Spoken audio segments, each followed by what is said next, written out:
Karena kita bermakmum dengan imam, nggak boleh kita menyalahi imam. Tapi ketika dia berbuat beda, nggak boleh kita ikut bedanya. Jelas?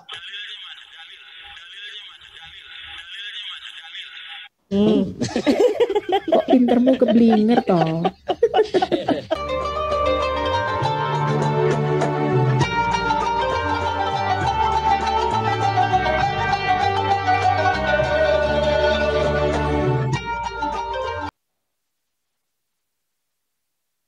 Assalamualaikum warahmatullahi wabarakatuh. Bismillahirrahmanirrahim. Alhamdulillahirabbil alamin. Nahmaduhu wa nasta'inuhu wa nastaghfiruh wa na'udzu billahi min syururi anfusina wa min sayyiati a'malina may yahdihillahu fala mudilla lahu wa may yudlil fala hadiyalah. Assalatu wassalamu ala Rasulillah wa ala alihi wa sahbihi wa man tabi'ahu wa mawala amma ba'du. Allah, di kesempatan kali ini kita jumpa lagi. Mudah-mudahan kita senantiasa mendapatkan lindungan dan rahmat dari Allah, juga mendapatkan taufik dan hidayahnya. Amin ya rabbal alamin. Pujian kepada Allah, jangan ikut kunutnya dia. Tapi kalau dia sujud, wajib ikut. Karena kita bermakmum dengan imam. Nggak boleh kita menyalahi imam. Tapi ketika dia berbuat beda, nggak boleh kita ikut bedanya. Jelas? Kok pintermu keblinger toh? Aneh, bid'ah itu kan sesat. Tapi fatwanya keluar, ya kalau dia kunut, jangan kunut, antum diam saja. Anda diam saja. Mengambil makna kunut itu bid'ah. Kalau bid'ah sudah jelas sesat. Kullu bid'atin dhalalah, berarti Anda bermakmum di belakang orang sesat. Tapi yang paling aneh Anda katakan itu orang sesat, tapi Anda katakan boleh sholat di belakang dia.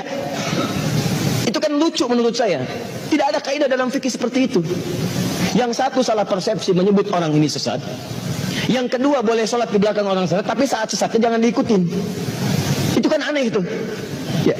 Dan yang paling lebih lucu lagi, Anda menyalahi kaidah sholat. Kata Nabi itu kan innama ju'ilal imamu liyutamma bihi. Dijadikan imam untuk diikuti. Imam ruku, Anda ruku. Imam sujud, Anda sujud. Jangan imam ruku, Anda sujud. Salah. Imam kunut, Anda ikut kunut di belakang karena imamnya kunut. Kunut imam beda dengan makmum. Dalam hal wafatnya, imam mengatakan Allahumma hdina fiman hadait, Anda katakan amin. Dia mengatakan doanya, Anda mengaminkannya. Beliau berkunut, Anda mengaminkan kunutnya. Masalah Anda mengangkat tangan atau tidak itu perbedaan lain. Tapi Anda ikuti, jangan sampai imam kunut Anda tidak. Allahumma hdina fiman hadait, bid'ah. Wa afina fiman hadait, dalalah. Ini dari sahabat bertanya, wahai ayahku, engkau pernah sholat di belakang Abu Bakar, di belakang Rasulullah SAW, Abu Bakar, Umar, Uthman, Ali. Apakah mereka kunut subuh? Dijawab oleh bapaknya, ai bunayya muhdatsun, wahai anakku, kunut subuh itu muhdath. Apa makna muhdath? Beda, bahkan lebih tegas lagi di Sunan Nasai dijelaskan, ai bunayya bid'atun, wahai anakku, kunut subuh itu bid'ah. Ya abati, duhai ayah, saya melihat sekelompok mereka melakukan kunut dalam subuhnya. Bagaimana pendapat ayah? Bid'ah. Maksud bid'ah di situ bukan menyalahkan orang kunut, tapi maksudnya saya tidak pernah menyaksikannya saat saya bersama Nabi. Saya jaga amalan saya seperti saya lihat dari Nabi. Mungkin mereka melihat yang berbeda, tapi saya takut karena yang saya lihat itu yang ini. Sekarang pertanyaan saya, apakah semua saat Nabi menyampaikan tausiahnya, semua sahabat ada di situ? Belum tentu. Nabi di Madinah, yang di Madinah melihat Nabi, yang di Badar tidak. Nabi ke Uhud, yang di Uhud melihat Nabi, yang di Badar tidak. Mustahil Nabi ke Badar, semua orang Madinah ke Badar, kosong Madinah. Mustahil. Makanya kadang-kadang ada ayat turun di tempat ini, yang ini belum mengetahui. Ada hadis disampaikan di sini, yang ini belum paham. Nah, yang melihat di sini itu akan mengamalkan apa yang dilihat. Yang dilihat di sini itu mengamalkan apa yang dilihat. Makanya dalam kasus kunut ada yang mengatakan bid'ah, bukan bid'ah maksudnya. Kemudian, maaf, menilai bahwa perbuatan itu menyimpang dari ketentuan agama, bukan. Maksud dalam hadis ini adalah saya tidak pernah melihat itu sejak saya sholat di belakang Nabi. Makanya kalimat turunannya di hadis An-Nasai, saya sholat di belakang Abu Bakar, saya sholat di belakang Umar, saya sholat di belakang kemudian Uthman, saya sholat di belakang Ali, sebelumnya sholat di belakang Nabi, tapi mereka tidak pernah berkunut. Karena engkau sholat di belakang mereka semua itu saat mereka tidak kunut. Tapi tahukah Anda saat mereka sholat di tempat lain, ada orang yang bermakmum di belakangnya mereka kunut? Itu masalahnya. Ini disimpulkan oleh para ulama. Apa Anda mau mengatakan Imam Syafi'i bid'ah? Loh kan imam itu manusia, bisa aja salah. Kalau Imam Syafi'i salah, guru Anda salah, saya lebih baik memilih Imam Syafi'i. Bapak Ibu besar dari yang dirahmati Allah, sangat gamblang ya jawaban dari Ustadz Hadi Hidayat tentang kunut. Dibentuk betul sekali ya.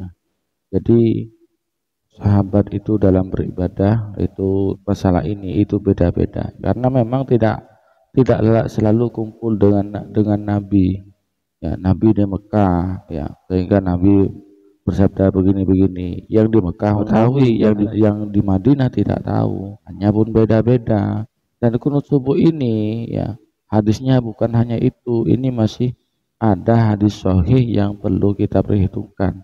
Jangan pas dengan satu hadis kita hukumi bid'ah ya. Masih ada hadis lain yang perlu kita telaah.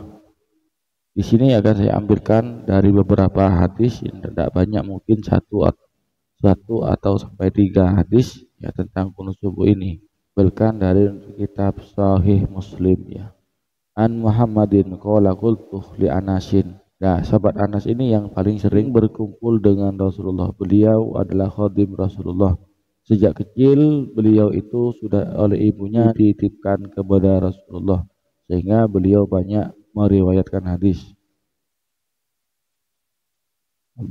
Beliau Muhammad ini bertanya kepada sahabat Anas, hal qanata Rasulullah sallallahu alaihi wasallam?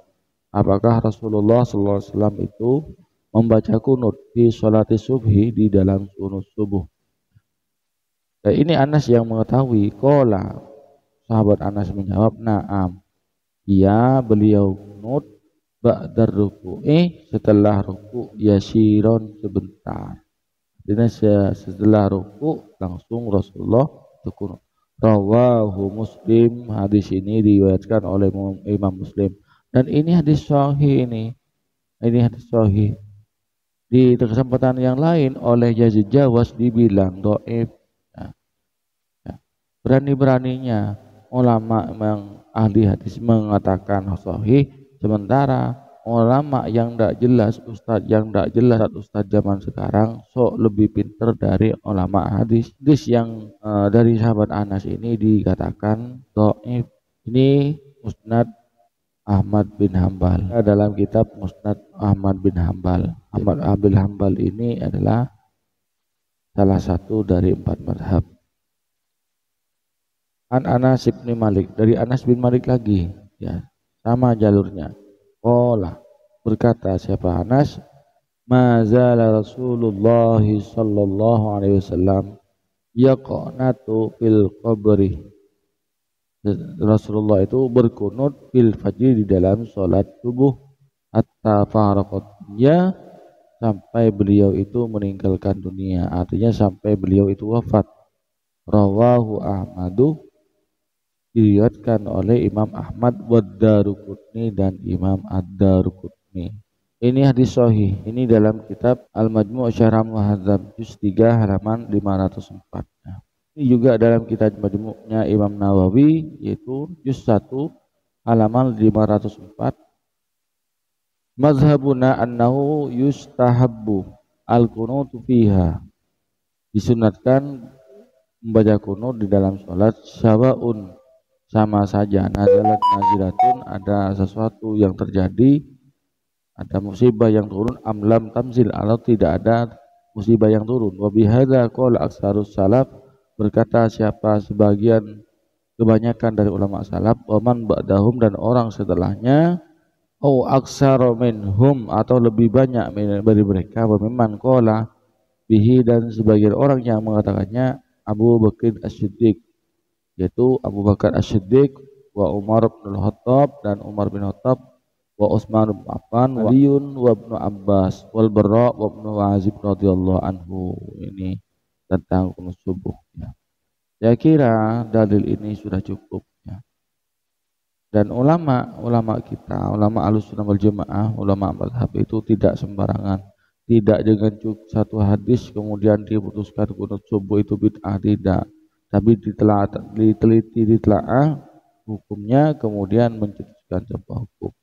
Tidak seperti Wahabi serampangan, pokoknya tahu hadis satu kemudian bunyi sudah ngoceh sudah kemana-mana ya. ini bid'ah, ya tidak punya dasar hukum yang kuat. Dengan satu hadis sudah berani mengeluarkan sebuah hukum, dan itu sangat tidak tepat. Bapak Ibu pemirsa TV yang dirahmati Allah, mudah-mudahan konten yang saya bawakan pada kesempatan kali ini bermanfaat, dapat mengedukasi masyarakat, menjadi tambahan wawasan dan ilmu bagi kita bersama, dan mudah-mudahan saudara kita Salafi Wahabi oleh Allah diberi hidayah, disadarkan dan dikembalikan kepada jalan yang benar. Amin ya rabbal alamin. Bapak Ibu pemirsa TV yang dirahmati Allah, mudah-mudahan video yang kami sajikan, video kami yang kami bawakan, kami persembahkan untuk para besar kalian itu bermanfaat, bisa menjadikan tambahan wawasan, bisa menginspirasi. Itu betul-betul berhati-hati agar tidak terpengaruh dengan pemahaman-pemahaman sesat, pemikiran-pemikiran liar, terutama dari akidah-akidah yang menyimpang, akidah-akidah yang melenceng dari paham-paham radikal. Hanya inilah yang dapat kami sampaikan di kesempatan kali ini.